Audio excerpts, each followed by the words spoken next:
Hello, my name is Ebele Minike, and I'm going to be talking about communication in families, friendship, and romantic relationships. The first that we're going to be looking at is the characteristics of communication in families and romantic relationships. Family communications tends to be formative. This just means that this is the earliest message that we get when we are kids, and these usually have very long life effects on us, on the way we perceive things. Family communication also can be role driven. This means that family communications tends to go on between roles that have been assigned due to responsibilities, like roles such as dad roles, mom roles, daughter roles, son roles, and so on. The last that we're going to talk about is involuntary. Family communication is actually involuntary. This means that we cannot get to choose who our father is going to be, or who our mother is, or who our siblings are for that matter. No matter what, even if you cut off communication, there's still that deep knowledge that they are always going to be your family. Next, we're going to look at romantic relationships, which is categorized into three aspects, which is love, commitment, and affection. For love, we are going to be using Sternberg's theory of love, which compromises of intimacy, passion, and commitment. Although a lot of people have different definitions of love, there is not a one solid definition for love. That is why we are going to use Sternberg's definition of love. And according to Sternberg, he acknowledges that consummate love is a combination of intimacy, passion, and commitment. Next, we're going to talk about commitment. Commitment is usually when an individual in a romantic relationship makes a promise or to stay in a relationship and make that relationship successful. And in the Western culture, this is usually manifested as marriage. But in some cultures, marriage is usually the first step in a committed relationship. Finally, we'll talk about affection. Affection can be communicated using verbal or nonverbal communication, or both, as actually. And this has proven to be very beneficial for couples in a romantic relationship.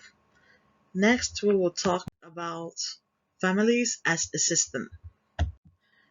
There are four characteristics that make families a system. The first is that families are interdependent. This just means that families tend to influence each other. So when a particular family member is depressed and going through something, it usually affects the whole family as a whole. The environment tends to be depressed as well.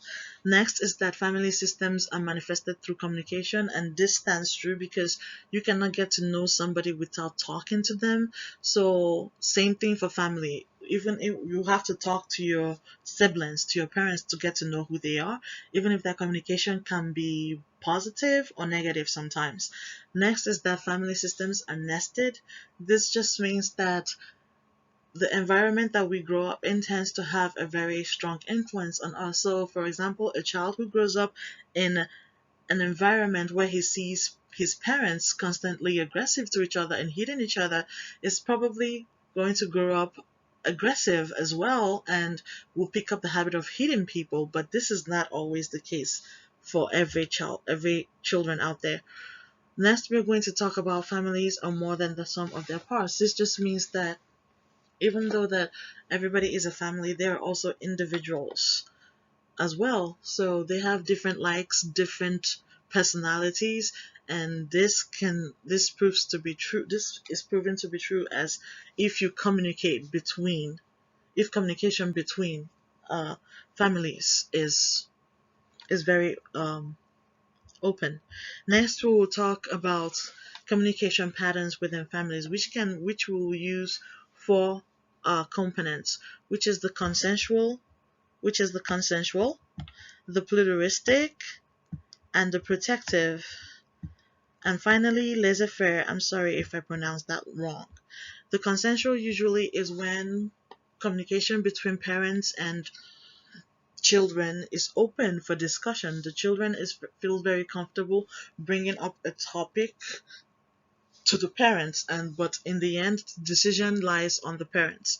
Next is the pluralistic. This is also when communication between parents and children is open as well, but the children the parents leave the decisions to the children and believe that they will make the right decisions. Next is protective. This is when communication between parents and children are not very open. The parents usually have the the authority over the children, and the decisions they make is what the children will follow, since the children usually do not have choices but to follow those decisions that the parents placed for them. Last is laissez-faire, which I believe is usually when communication between parents and children are close to non-existent. That means that the parents do their own thing and the children do their own thing. There is just no communication between them. Next, we will be looking at communication and friendship. So, depending on the type of friendship that you have, communication can change. So, when it comes to the types of friendship, when you choose friends with the same age or somebody who is older, when there is friendship between somebody you like to do things with, like golfing or playing basketball, or when you have a close friend that you disclose something personal with. So, really, depending on the type of friendship that people or individuals are in, communication tends to change. Next, we're talking about sex, gender, and friendship, which has four categories, which is same-sex friendship. This is when we know that females tend to be more emotional and tend to seek more emotional comfort, while male tend to be more task oriented. Um, so communication between men and women or the same sex friendship tends to differ. For cross-sex friendship, we have the opposite sex in a friendship, and this allows the two individuals to see things from different perspectives, which allows communication to broaden and become smoother. Friends with benefits is just when two people feel comfortable having a sexual relationship without any commitments. Gender consideration, which is the last one we're going to talk about, is when sexual orientation comes into factor. This just means that biological sex isn't the only factor to consider when examining different types of friendship. They can also be like a friendship between two very different individuals who are masculine, or a masculine male or a feminine male or a masculine female. Friendships like that, which have gender roles attached to certain individuals, communication in those kind of friendship also tends to change as well. Next, we are going to be looking at communication in romantic relationships. And what we're going to be looking at is the romantic turning point. This is where an event happens that is a very uh, strong turning point of a romantic relationship. So it can either be like you remember your first kiss, or when if somebody asks you when you fell in love with somebody, it can either be when you saw them walking in the sun in the background and they look so dazzling to you. It can be any event that has caused a very strong impact in a relationship is considered a relational turning point. Next, we'll be talking about couples conflict style. Here we have three types of conflict style, which is volatile, avoidant, and validating. As you can see, it's very clear in the picture. Volatile is when two couples are having a very, very serious argument, and none of them wants to give leeway to each other. So They are constantly at each other's throats. Um, is the mindset that I'm right, you're right, I'm right, and no, I'm right. It just keeps going back and forth.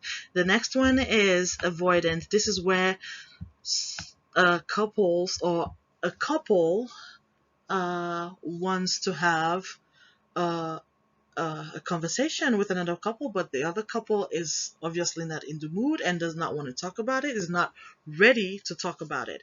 The next one is validating. This is when two couples sit down and have very civilized conversation about what the problem is, and this tends to be a very good way to communicate between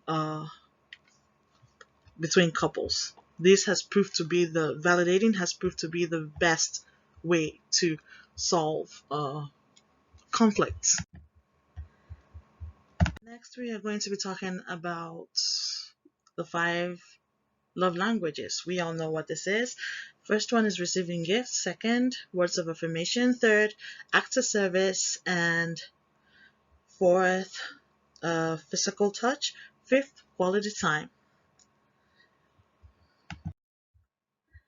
Last but not least is social media in families, friendship, and romantic relationships. Studies have shown that social media or the use of media devices can improve relationship when used with physical communication, when used with other communication means. In families, when in friendships, sorry, in friendships, social media, Facebook can actually enhance friendship that already started before going online, but it does not start new friendships or new friends. Couples who tend to use social media tend to enhance their relationships. It can also be said that there is a positive and a negative for everything. When families tend to neglect physical communication and always tend to go online and use their phone all the time, even talking and replying through messages, and instead of talking physically, that's not a very good way of communicating using social media.